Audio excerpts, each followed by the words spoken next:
What's up, you guys? Welcome back again to your Heroclix headquarters. Today, we've got this awesome new Dungeons & Dragons Eye of the Beholder Iconix figure to unbox for you guys. And this package just came in out of the blue from WizKids, so thank you, WizKids, for sending me this to unbox for everybody. But this is really cool. I really think it's awesome that Heroclix is adding Dungeons & Dragons into the mix now, on top of Marvel, DC, and everything else that we've gotten before. This is just such a cool thing to add in. And of course, like most Iconix, you can take a look in the little window here, and you have a little story there about them. And yeah, it's just really cool. You get to see everything that you're getting right there. And yeah, without further ado, let's just open it up and take a look. All right, so let's see here. Oh, very nice. Even the inside of the box, all like D&D pattern, and we have all the cards right there. So cool. One of the cool things about this is you do get D20. Of course, since it's D&D figures, they have to include a D20 for some of the special powers. So yeah, let's take a look at their cards here and see why we would need that, what kind of crazy powers these things might have. It also comes with 2 equipment objects, so that is really awesome. But let's start things off with the treasure chest. It's a special object, it's indestructible, and says at the beginning of your turn, roll a D20. Until your next turn, treasure chest has characters in the same square as or adjacent to treasure chest can use the resulting effect. So on a 1 or 2, you get leap climb. On a 3 or 4, you get stealth. On a 5 or 6, you get flight. On a 7 or 8, you get shape change. On a 9 or 10, you get super strength. On an 11 or 12, super senses. On a 13 or 14, regeneration and support. And on a 15 or 16, you get blades, claws, and giant reach 3. And then 17 through 18, you get pulse wave. On a 19, you get invincible, and on a 20, you can choose any other result and roll again. And characters will use both results. So that's pretty cool. You get a random effect every turn. And also has this really cool extra effect here, more loot, sideline active. When an opposing character is KO'd by a friendly effect, after resolutions, generate this object from your sideline in the square it last occupied. So that's awesome. You can essentially just put this on your sideline for free, and whenever you KO an opposing character, it just drops in their square, like dropping some loot. So it's a really cool mechanic. I like that a lot. A sideline active object that drops like loot when you KO an opposing character. That is just a really cool idea. I like that a lot. But you can also just play it on the map for 5 points. Honestly, I kind of like the sideline active effect a little better, because if you're playing it on the map, you kind of got to put it somewhere in the middle that you hope, comes up and is useful. Whereas if you have somebody run up and, punch an opposing character and make them drop it, then boom, you already got that object right there. So that's cool. And the cool thing is, since, it's an object, any character can pick this up. So you can just have any character run over and grab this. And if you didn't know, with the special object rules, the effect will still be active as if it's in the square that the character holding it occupies. So essentially, just somebody picking this up and holding it can get any one of these special effects every turn, as well as, adjacent characters. So that's really cool and something to think about. And the back of the card, just a picture of the object. So on to the next one, we have a bag of holding, which is an actual equipment this time for 10 points. Indestructible, qualifying keywords, mystical and warrior. So if you got either of those keywords, you get this for free instead of 10 points. And of course, unequipped drop. And then its effect says, when this character picks up an object, you may place it on bag of holdings card. Power, place an object on bag of holdings card into an adjacent square. Free, choose an effect from an object on bag of holdings card for this character to use until they choose again. So that's really cool. Like you could essentially just pick the treasure chest, right? Pick it up, put it on the bag of holdings card, and use that effect until you choose again.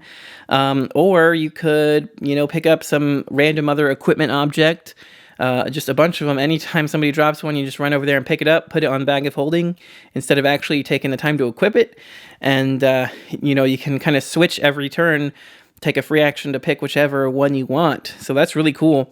Yeah, for only 10 points, and Mystical and Warrior are pretty generic keywords, so that is a really cool effect. And then back of the card just shows the equipment object rules. So yeah, two really good objects. I think those are really awesome. But let's move on to the main reason we're all here. The Beholder has the Monster, Mystical, and Ruler keywords, has a trait, Plans on Plans. Super Senses, Willpower, Safeguard, Outwit. So that's all really good stuff right there.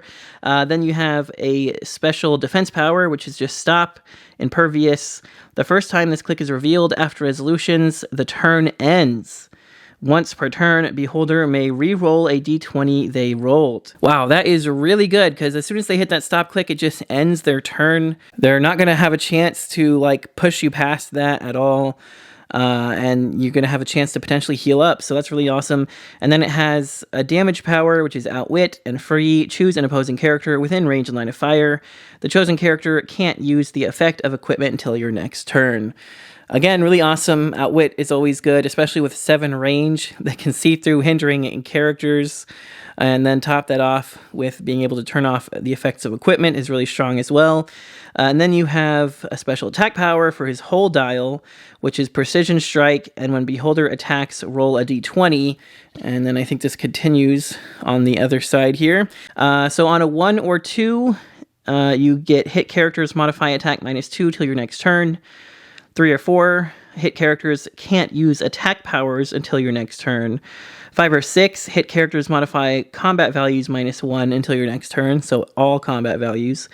On a 7 or 8, hit characters can't use speed powers until your next turn. That's really good, so they're not going to be able to charge on you or anything like that. On a 9 or 10, increase the damage dealt to hit characters by the number of action tokens they have. That could be really powerful. And then on an 11 or 12, you get knockback. Not bad. A 13 or 14, hit characters are given 2 action tokens. So they just get fully tokened up. They'll have to clear next turn unless they hit willpower or something. But on a 15 or 16, hit characters have immobile until your next turn. Again, they won't be able to move up on you or really do much of anything if they don't have range to do it with. But then on a 17 or 18... after resolutions, remove any equipment equipped to the hit character from the game.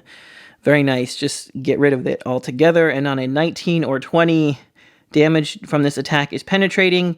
And if this attack is a critical hit after resolutions, KO a hit target. Very nice. So, and that's just a hit target, so not all hit targets, but still, if this is a crit and you essentially roll a crit on the d20, a lot has to go right there, but if you do, you just get to instantly KO anything you hit, and that is pretty amazing. And I mean, yeah, looking back at his stats here, 7 range triple target, a lot of running shot, a little bit of sidestep at the end, 20 invincible to start out with. It's pretty crazy with a 5 damage, 12 attack, flight, of course. Like I said, that improved targeting through hindering in characters and can make range attacks while adjacent. And he's got a 4 damage for most of his dial, just dips to a 3 in the last few clicks. Got 2 of those stop clicks. And he's an 11 attack for almost the whole dial as well. So yeah, lots of 18s, 19s. Really just really high stats overall. Lots of impervious, invincible, you know, lots of just good powers. 300 points or 150 points. This dude is a beast at either point value. Don't forget he's Safeguard, Outwit, and has traded willpower and super senses that whole time as well. And when they hit you on the stop click, it just ends their turn. So that's pretty nasty. And then, yeah, just Outwit and Prob every other click. And he actually has Precision Strike on his attack power in addition to all the other potential effects he could have. So, yeah, this dude is nuts.